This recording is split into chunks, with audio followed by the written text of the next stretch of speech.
नमस्कार, सुप्रभात। आज हम सभी लोग कक्षा 9 की किताब में संकलित अलंकार नामक पाठ का अध्ययन करेंगे। मैं सत्येंद्र कुमार मौर्य, लक्ष्मी प्रसाद मेमोरियल पब्लिक स्कूल गोरखपुर से आज हम सभी लोग अलंकार के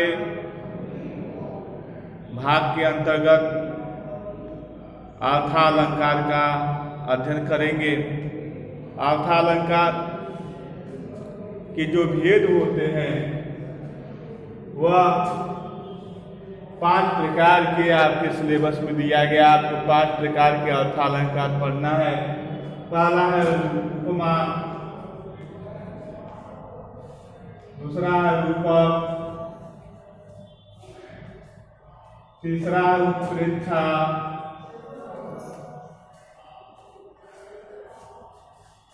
चौथा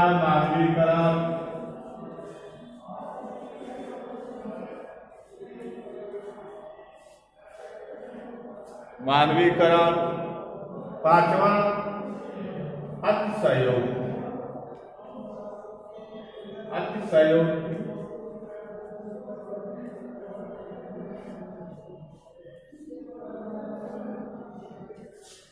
इस तरह से हम देखेंगे अर्थालंकार, उपमा अलंकार, रूपक अलंकार, उत्प्रेक्षा अलंकार, मानवीकरण अलंकार और अतिशयोक्ति अलंकार।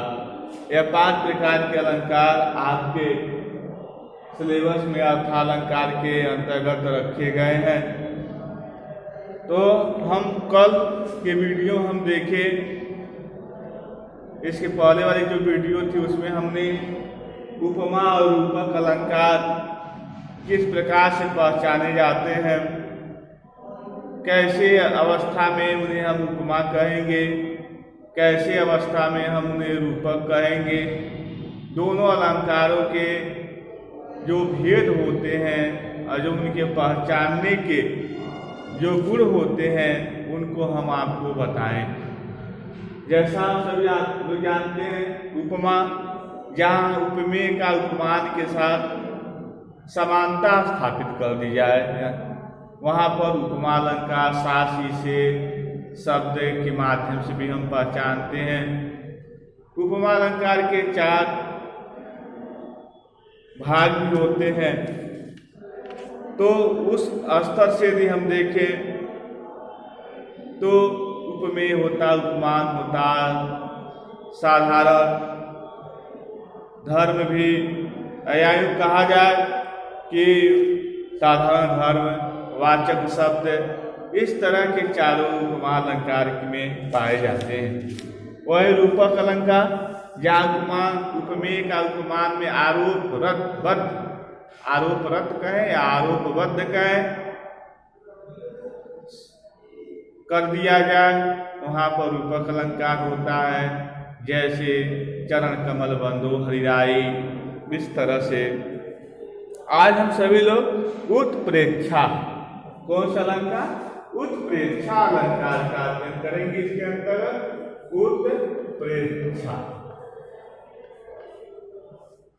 उत्प्रेक्षा अलंकार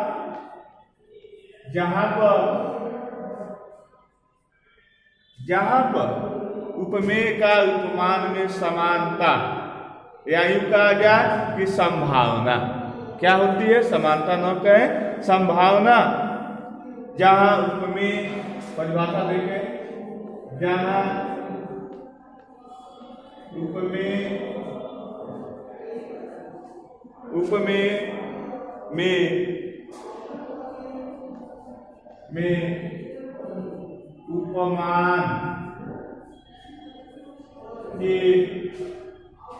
उपमान की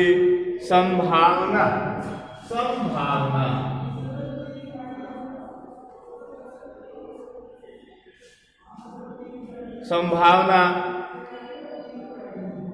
की जाए, यहाँ लिखें, की जाए वहाँ उत्प्रेक्षा,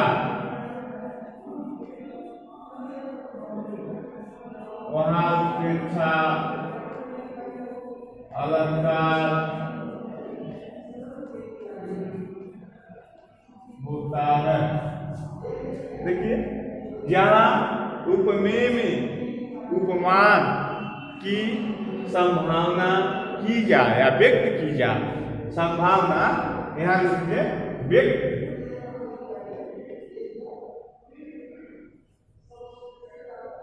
ऐसे लिखे संभावना व्यक्त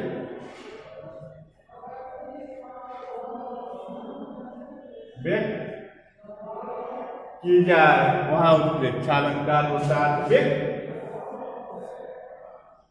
की जाए, वहां उत्प्रेक्षा अलंकार होता है। जैसे इसके कुछ उदाहरण या कुछ पहचान शब्द भी होते हैं। मनु मानो, मनु मनु मानो, मन मनु मानो, जन जनु जानु।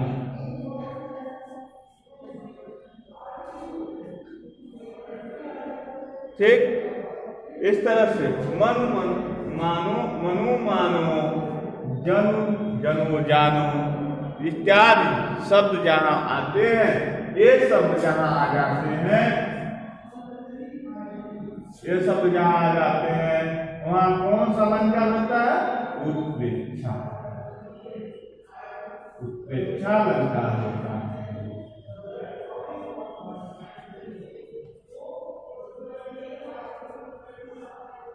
वहाँ उत्प्रेक्षा अलंकार होता है। जैसे सोवत ओढ़े पीठ पर श्याम सलोने गात,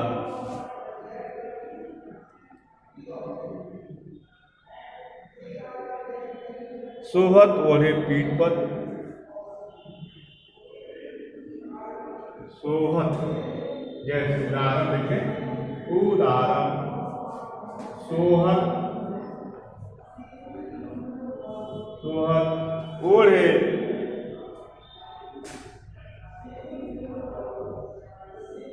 सोहत ओढ़े, ओढ़े ओढ़े पीत पट, पट श्याम सलोने ज्ञात, श्याम सलोने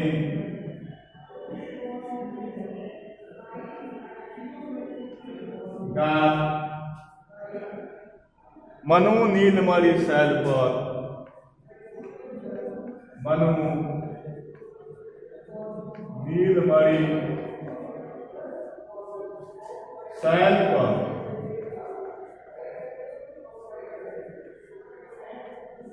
शैल पर आतप प्रयोग प्रभाव, आतप प्रयोग प्रभाव,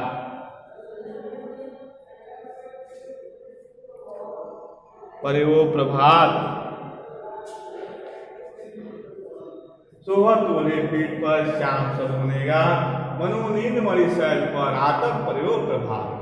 अर्थात सोते सोहत ओढ़े, सोहत ओढ़े, इस तरह से आप देखेंगे जो पीत पट है, यहाँ पीत पट, पीत पट मतलब पीला वस्त्र, नीलमणि शैल पर, जो नीलमणि नाम का जो पर्वत है, शैल मतलब पहाड़ है, शैल पर प्रभात, प्रभात में सुबह का समय, आतप मतलब धूप का आरोप करके संभावना व्यक्त की गई है। जिस प्रकार से कि जो पीला पट है, पीला वस्त्र है, श्याम सलोने गात, अर्थात श्री कृष्ण जी सोते समय पीले वस्त्र को धारण किए हुए हैं और उनको देखने के बाद जैसे लगता है कि जो सूर्य का प्रकाश है, धूप है, वह नीलमणि शैल पर, और इस तरह से नीलमणि शैल पत्थर के समान दिखाई दे रहे, अर्थात उसकी संभावना उसमें व्यक्त की गई है। आगे कहते हैं कि पाहुन जो आए हो गांव में शहर के, मेघ आए बड़े बंठन के सवर के।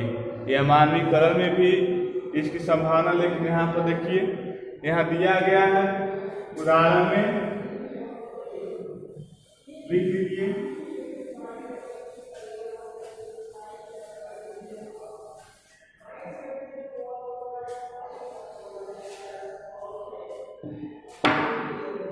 इस तरह से पाहुन जो आए हो गांव में शहर की, पाहुन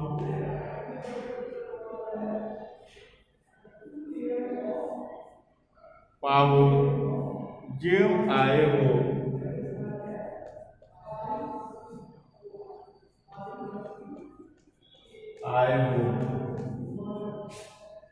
जो आए हो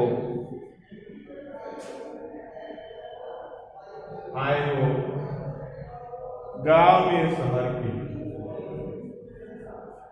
गांव में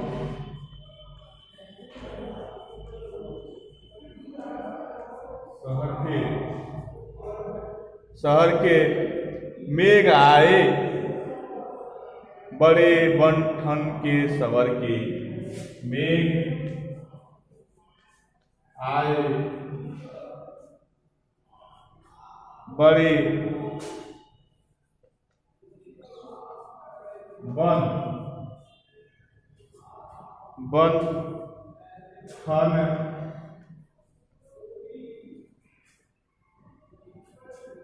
के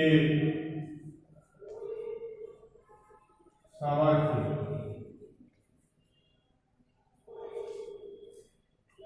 पाहुन जो आए हो गांव में शहर के, पाहुन जो है, जो आए हो गांव में शहर के, मेघ आए बड़े बंठन के सवर के। इस तरह से आप देखेंगे पाहुन किसके लिए संभावना है? मेघ के लिए। वहां पीला वस्त्र किसके लिए है? नीलमणि शैल के लिए। यहाँ देखेंगे पीला जो वस्त्र है, ठीक, पीतपट पीला कपड़ा किसके लिए है? नीलमणि शैल पर। नीलमणि शैल की संभावना इसमें व्यक्त की गई है। यहाँ पाहुन का मेघ के साथ संभावना व्यक्त की गई है। जैसे आकाश गंगा में जब मेघ मतलब बादल, जब बादल आते हैं तो बादलों को आने को सर्वेश्वर सक्सेना जी ने यहाँ पर पाहुन से जोड़ दिए हैं, अर्थात संभावना। अब एक पाहुन उपमेय और मेघ उपमान, ठीक, उपमेय का उपमान के में संभावना, यानी जो पाहुन है वह उपमान की संभावना, अर्थात जो व्यक्ति है उसका मेघों में या बादलों के साथ समानता व्यक्त की गई है। इस तरह से इसमें हम देखेंगे कि यहाँ पर उत्प्रेक्षा अलंकार हमें दिखाई दे रहा है या उत्प्रेक्षा अलंकार है, ठीक। और आगे देखें मानवीकरण।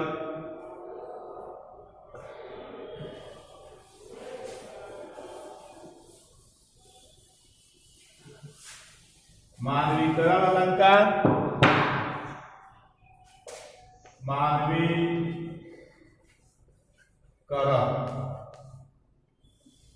अलंकार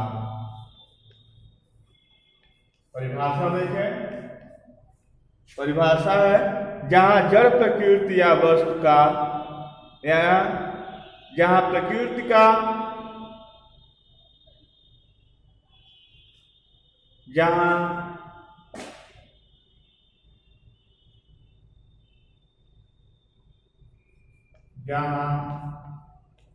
प्रकृति या वस्तु का मानवीय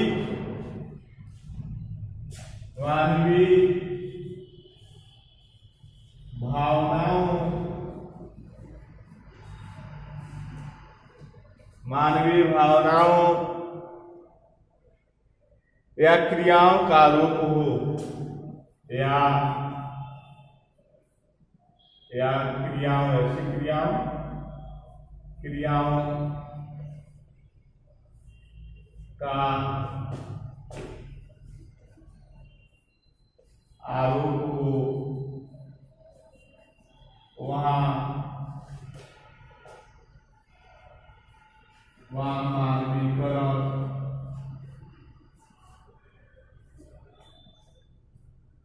अलंकार होता है।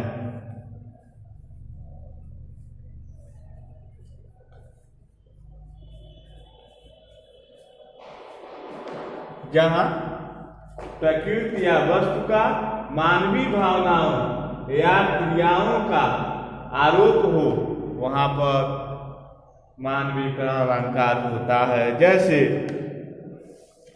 खगकुल कुल का सा बोल रहा, किसलय का अंचल डोल रहा। लिखे, दिवा वसन का समय मेघमय आसमान से उतर रही, संध्या सुंदरी परी सी धीरे धीरे। इस तरह से आप देखेंगे, लिख लीजिए, मिटा दे रहे हैं।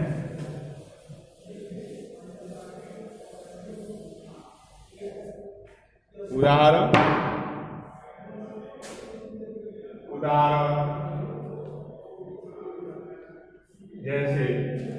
जैसे है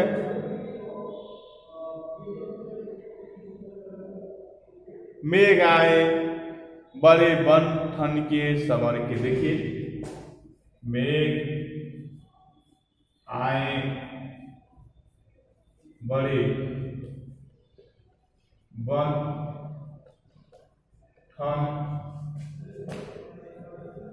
समर। मेघ आए बड़े बन ठन के सवर के। आके रहेगा के सवर के।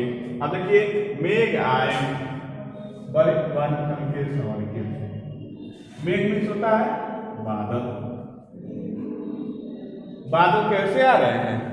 व्यक्ति किस तरह से कहीं जाता है और तैयार होकर अपने वेशभूषा को परिवर्तित करके जाता है, उसी तरह से यहाँ देखिए बादल भी बड़े सज धज कर कहाँ आ रहे हैं? आकाश गंगा की छत पर। दूसरा उदाहरण हम देखें। दूसरा उदाहरण इस तरह से, दिवासन का समय, दिवसावसन।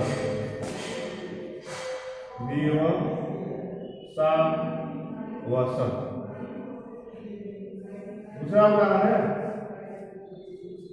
दिवसावसन का समय।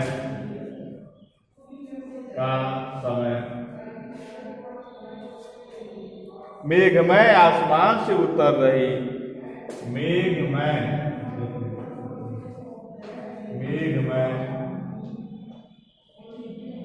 आसमान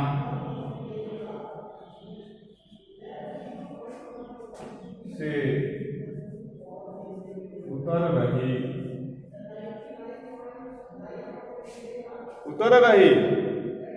संध्या